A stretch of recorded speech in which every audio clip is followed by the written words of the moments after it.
Les boulevards de Bordeaux font l'objet d'un projet d'aménagement pour un meilleur partage de l'espace public.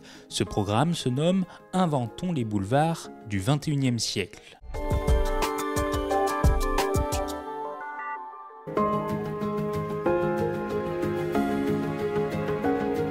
Depuis 2019, une concertation pose collectivement la question de la place des boulevards dans chaque usage. C'est un espace qui est aujourd'hui considéré comme anachronique parce qu'il a été rattrapé aussi par l'urbanisation et par son intensité. Et donc il est important pour nous de venir retravailler la question de l'espace public. Dans le cadre du programme Inventons les boulevards du XXIe siècle, Bordeaux Métropole a dévoilé sa première expérimentation au-delà des boulevards. Boulevard Antoine Gautier à Bordeaux, un belvédère de 5 mètres de haut se dresse le long du cimetière de la Chartreuse. Une œuvre réalisée avec le bruit du frigo, écologie urbaine et citoyenne, les créants.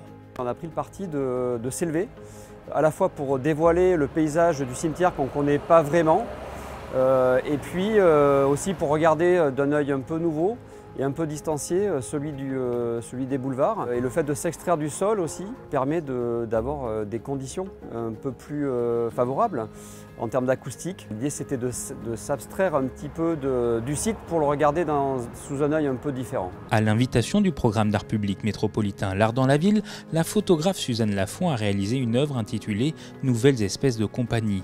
Des plantes adventices, plus communément appelées les mauvaises herbes, qui composent un herbier contemporain en texture et transparence. C'était intéressant d'offrir cet espace-là pour le projet qu'on porte aussi, d'avoir cette vision de cette exposition sur les murs de la Chartreuse. Jusqu'au 5 novembre, vous êtes invités à partager vos ressentis et propositions pour les futurs aménagements des boulevards. Pour cela, vous pouvez participer aux balades ouvertes à tous ou remplir un questionnaire en ligne. Toutes les informations sont à retrouver sur le site internet de Bordeaux Métropole.